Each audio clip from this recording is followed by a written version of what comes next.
Yo, I'm Bob. Into Marvel. Happen to be totally blind since birth. Talking about X-Men the Animated Series, Season 4, Episode 3, Sanctuary Part 1. This is episode 48 overall in the series, if you're watching it in chronological order. It premiered on October 21st in 1995.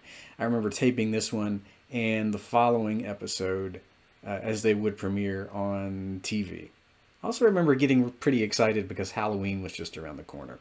So new X-Men episodes and Halloween really had me pumped that particular October. Anyway, if you haven't seen this decades-old episode, I would advise you to watch it before watching this review or you're going to get spoiled. That being said, jumping right in, and you were warned. So we haven't seen Eric show up since Season 2. We haven't seen him since Reunion Parts 1 and 2, back when he was surviving the Savage Land with Charles. We've seen the X-Men dealing with the Phoenix in Season 3. They've dealt with all kinds of threats. You know, they had to deal with Mojo, they had to deal with Apocalypse, they had a run-in with X-Factor in their little training camp there. But they haven't seen Magneto in a while. Well, I mean, they might have seen him off screen, who knows. But we sure as heck haven't. So when he shows up at the beginning of the episode, I mean, he's after missiles. He's after scientists, mutant scientists, I think, to aid him in building Asteroid M. I heard about Asteroid M before watching this episode. I had a buddy named Justin, and he would occasionally get X-Men comics, and we were reading one. He was reading one to me. One recess, I would say a couple months prior, and Asteroid M was featured in one of the comics. So it was a really fun moment actually getting to, well, see Asteroid M show up on screen. I was like, oh, I know about that. Yeah, it was in the comic books.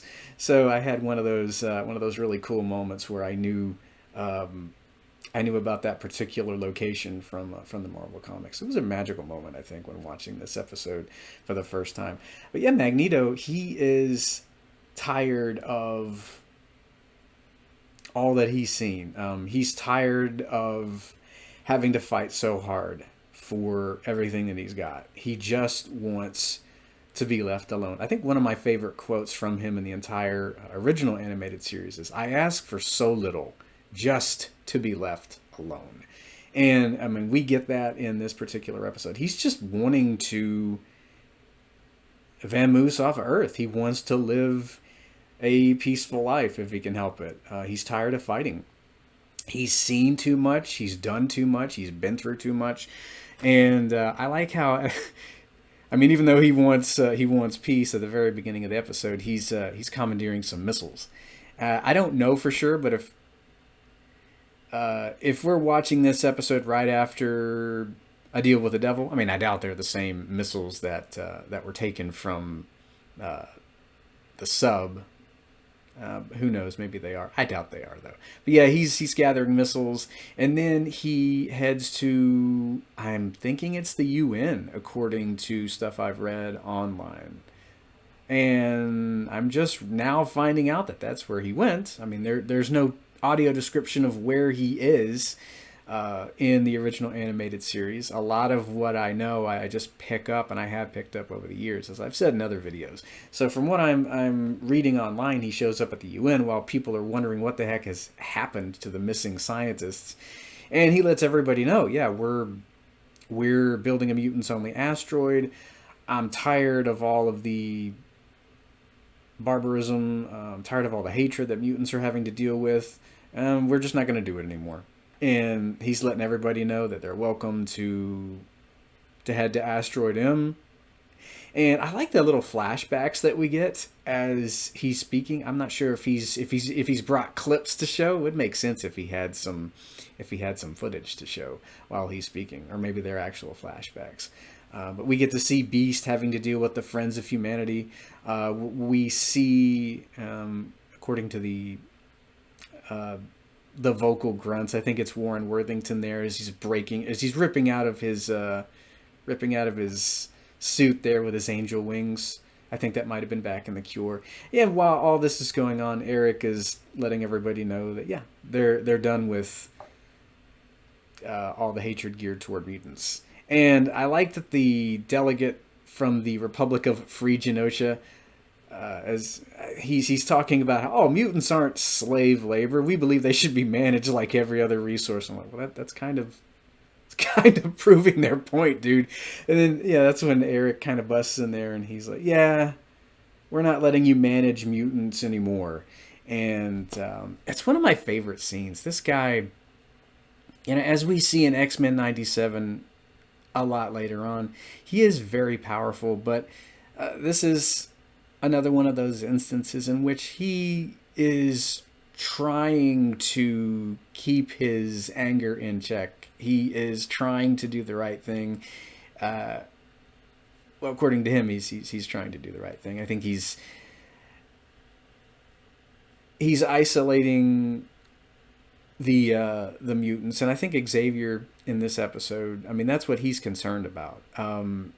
He wants humans and mutants to try to work together and to strive for peaceful coexistence. And Magneto, I think he wants that too, but at the same time, he's tired of all of the fighting that has resulted from it.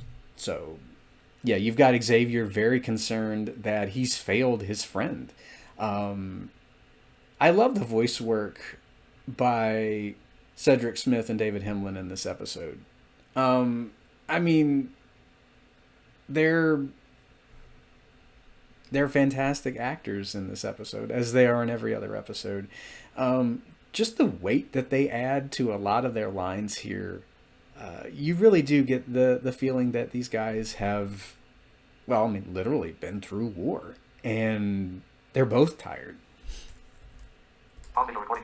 And you got Gambit looking up one of the scientists that he knows, Byron, and he's concerned as to what they're doing on Asteroid M.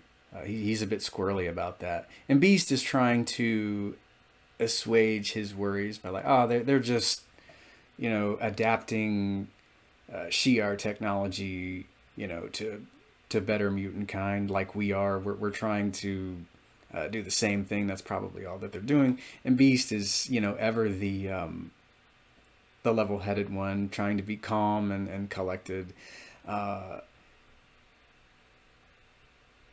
And, you've got Gambit and Rogue and Beast. They're all thinking that, in a way, Magneto does have a point, because they feel like they're constantly taking a step back when they take a step forward, because they're talking about how they've been so busy fighting for their lives that they really haven't been able to focus on mutant rights. I mean, as I said earlier, they've been dealing with a lot of forces beyond their control lately, like the Phoenix becoming Dark Phoenix, and Apocalypse Mojo, all that. Juggernaut recently, Omega Red with a nuclear sub.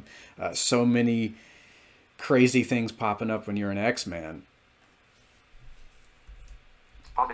And I love that moment with Rogue and Gambit. She's kind of worried about him heading up to the asteroid, and I mean she's not saying it, but she doesn't want him to leave. And he says something like, "Oh, I'd follow you anywhere." So I think he's trying to assuage her worries, just as Beast is attempting to assuage his. So that's kind of cool. I love that bit right there. So apparently they are nuclear missiles, because when Xavier's talking to President Kelly, he does mention trying to avoid a nuclear exchange. So yeah, I think Magneto has some nukes up there. I wonder if they are from the sub. That'd be interesting. A little bit of connective tissue between the two episodes if he did manage to attain those missiles. I doubt they're the same though. So you've got Xavier, Beast, and Gambit, and they're headed to talk to Magneto about the decision that he's going to make. And I mean, it's a very small group of X-Men headed off. So yeah, Wolverine, Cyclops, Jean, not in this particular episode. You've just got Beast, Charles, and Gambit headed off, and Rogue. I mean, she's still kind of worried that Gambit might like it too much up there and not come back. I think she actually kisses him on the cheek here when she asks him if he's coming back, and he reassures her yet again when he's like, "Yeah, I don't have my bags packed. I'll be back." So I really like that because I mean, yeah, they're not together, but there is clearly, even in the original animated series, an unspoken thing between these two, which I've always loved, and hopefully they'll get to be together at some point in '97. I don't want to get into a whole discussion about that because that's another video entirely. We haven't even got to season 2 in that show yet. So before things get nasty with the Sentinels and all, I like that Magneto he's perfectly willing to have Charles and Beast and Gambit join them on Asteroidium. He's fine with talking with them. And I feel like a lot of that has to do with him and Magneto kind of reconnecting when they were stranded in the Savage Land. Because he's not even wanting to fight Charles. He's like, yeah, you guys can come up there if you want, see what we got going on. You can actually see mutants and humans working together in peace. Because yeah, he's got some humans up there as well. I really feel like he's trying his best to do the right thing, but at the same time, he's got quite a few of the Earth's militaries on high alert with the missiles that he's got up there, and of course Kelly.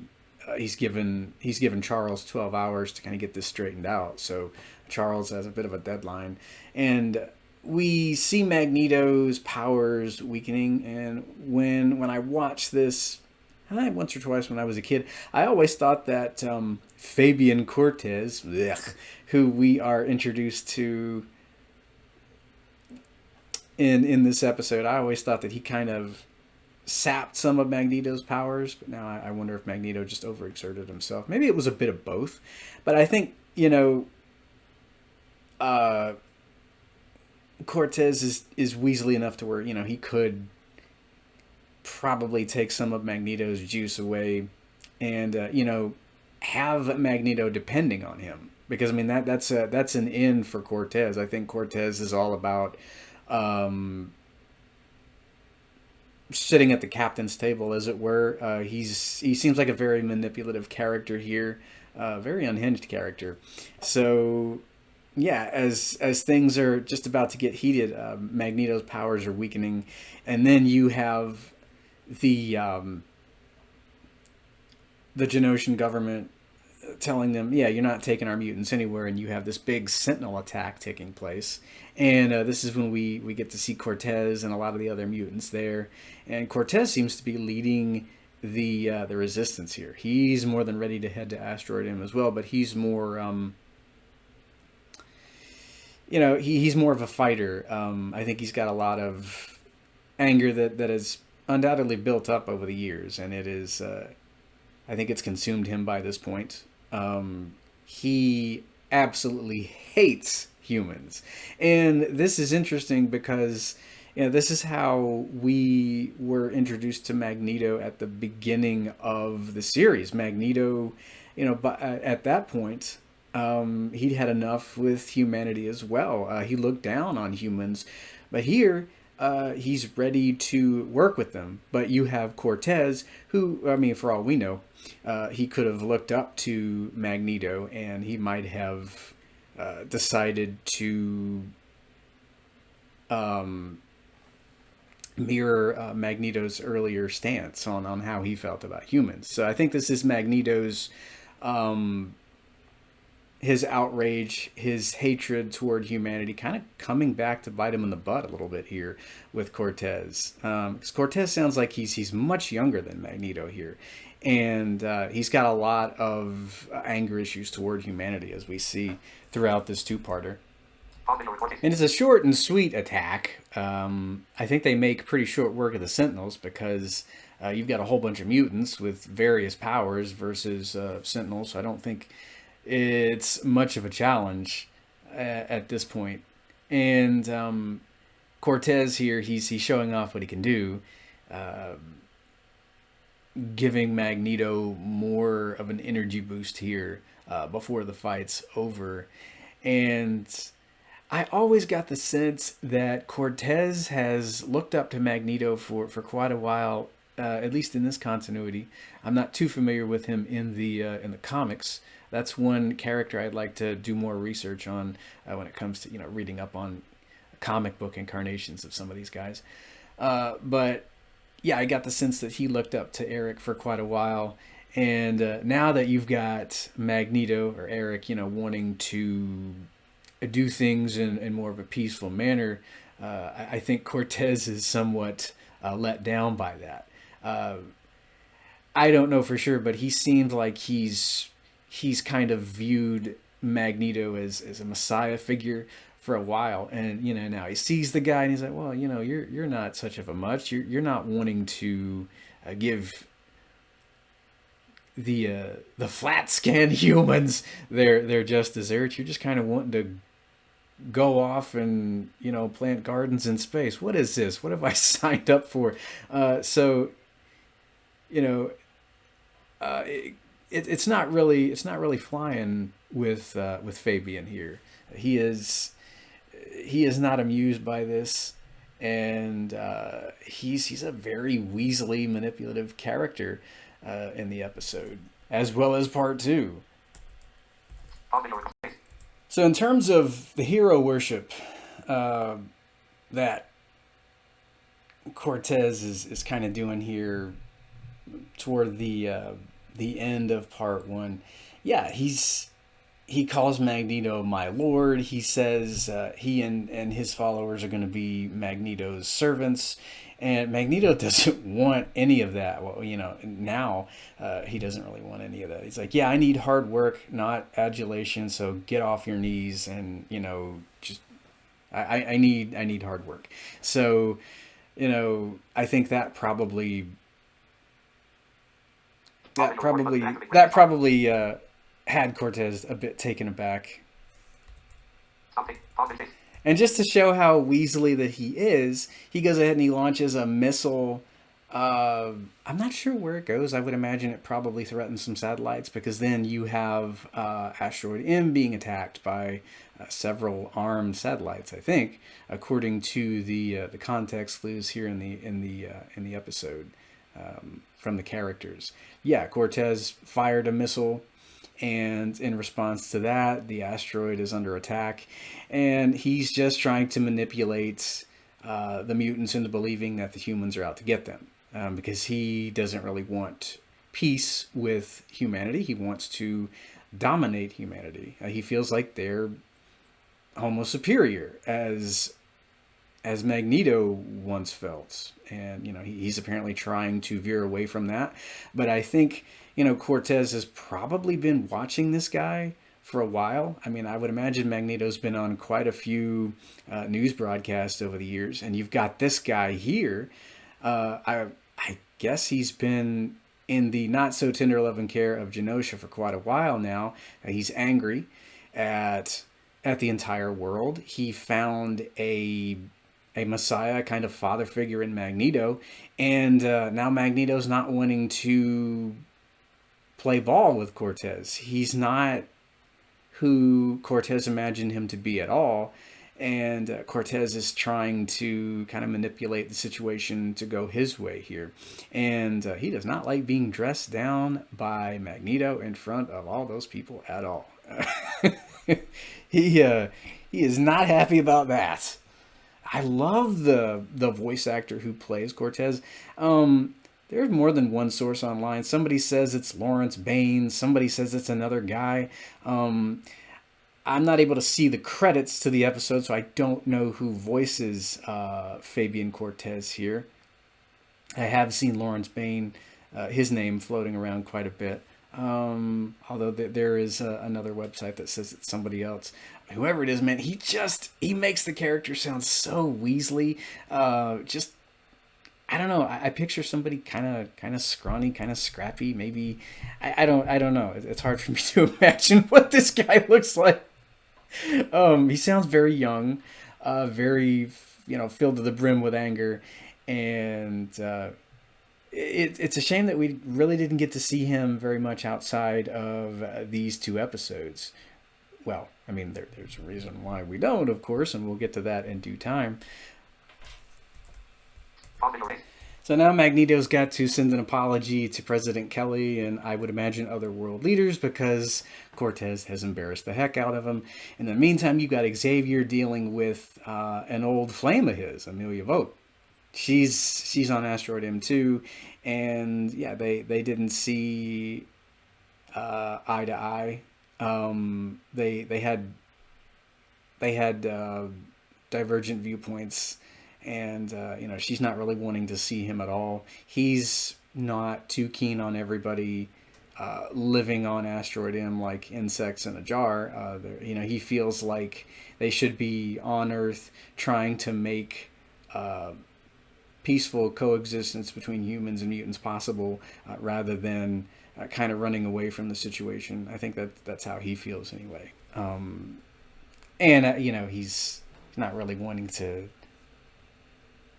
see his buddy throw in the towel, I think, at this point. He really cares a lot about Eric here in the episode. And he knows how tired he is, too, because, of course, they've both been through a lot of the same things. Well, I mean, maybe Xavier, not as much as Magneto. I mean, you lose your whole family to a group of insidious individuals.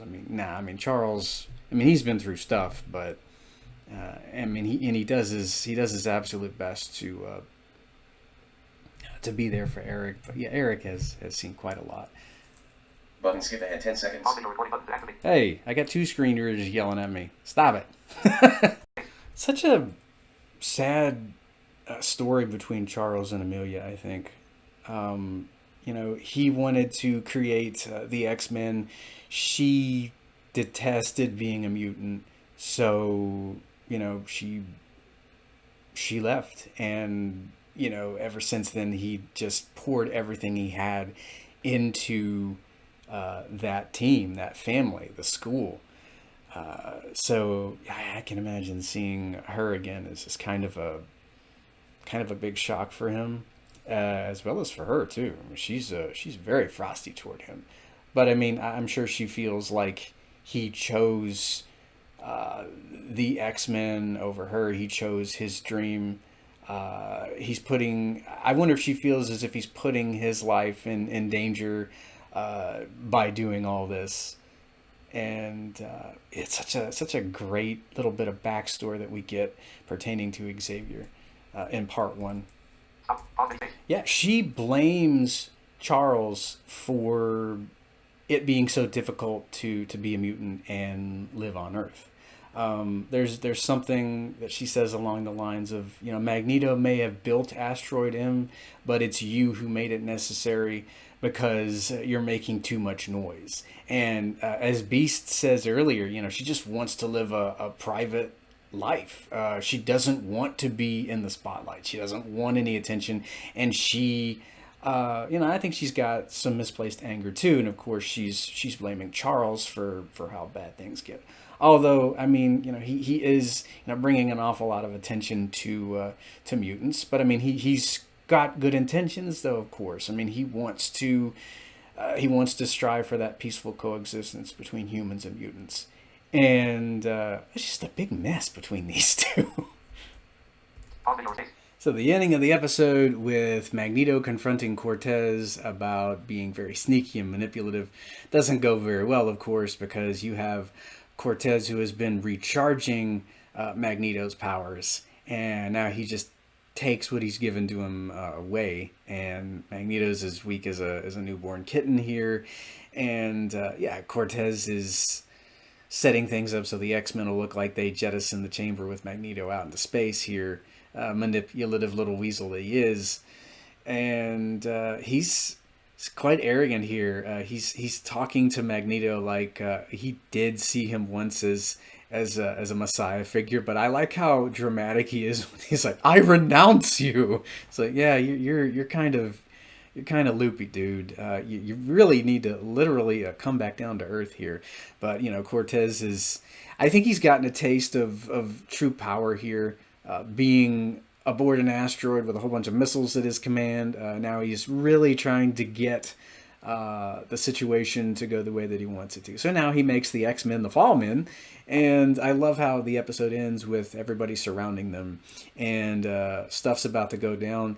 And I hated having to wait an entire week to see what would happen next. Man, that was a crazy week. They were doing the Neogenic Nightmare concurrently with these X-Men episodes. So you you had this going on while at the same time you had, Spider-Man teaming up with the X-Men, having to deal with a mutation disease. You had Man Spider on the horizon.